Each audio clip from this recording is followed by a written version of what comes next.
Hello everyone, আসসালামু আলাইকুম। চলে আসলাম আরেকটি রান্নার রেসিপি নিয়ে। আজ আমি রান্না দেখাবো আপনাদের চিকেন বল, অথবা এখানে সুইডিশে বলে সদবোল্লার, মানে চিকেন সদবোল্লার।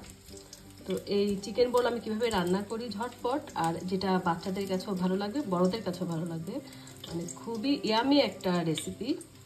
চলুন যাওয়া যাক, শুরু করা যাক আমাদের আজকের এই রেসিপিটা। খুবই সহজ। প্রথমে আমি হচ্ছে আর দিয়ে দিব কুচি করে রাখা পেঁয়াজ, সাথে তেজপাতা দিয়ে দিচ্ছি।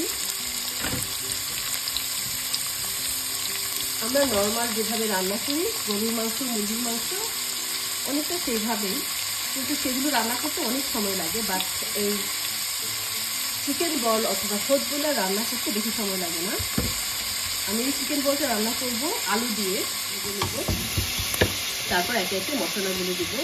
এখানে আমি আস্ত কোনো গরম মশলা ইউজ করবো না, আমি এখানে গরম মশলার যে একটা পাউডার পাওয়া যায় সেটা ইউজ করবো, আর নর্মাল যে হলুদের গুঁড়া, মরিচের গুঁড়া, জিরার গুঁড়া এগুলো দেবো, আর পরিমাণ মতো লবণ।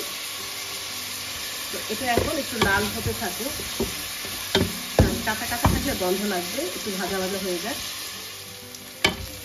একটা কাঁচামরিচ দিয়ে দিলাম, এটা কিন্তু বেশ বড় কাঁচামরিচ, ঝাল আছে। আর ঝাল যেহেতু বেশি বাচ্চাদের দিই না আমি, বা বাচ্চারাও পছন্দ করে না, এর জন্য একটাই মরিচ দেওয়া হচ্ছে। এখন আমি আদা রসুনের পেস্ট দিয়ে দিচ্ছি। আদা রসুন আর হচ্ছে পেঁয়াজ আমি একসাথে পেস্ট করি সবসময়।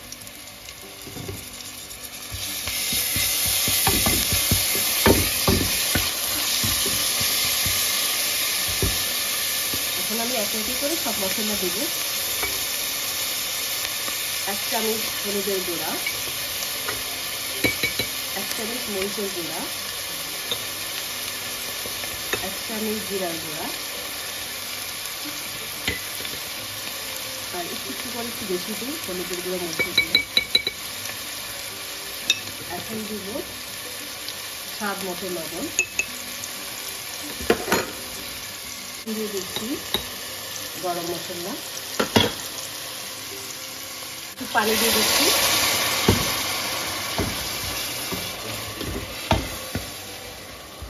এখন একটু মশলাটা কষাবো, যেন কোনো গন্ধ না থাকে মশলার মধ্যে।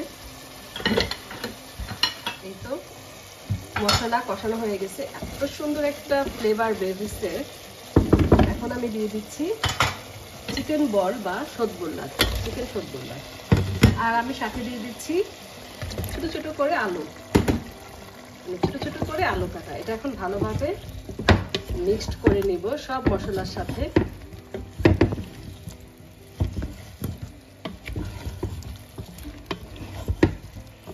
আপনারা ভাত দিয়ে খেতে পারেন, খিচুড়ি দিয়ে, কিংবা পোলাও দিয়ে অনেক ভালো লাগবে, অথবা রুটি দিয়েও ভালো লাগবে। এখন আমি একটু ঢেকে রাখবো কিছুক্ষণ, তারপর গরম পানি দিয়ে দেবো। এখন আমি গরম পানি দিয়ে দিচ্ছি।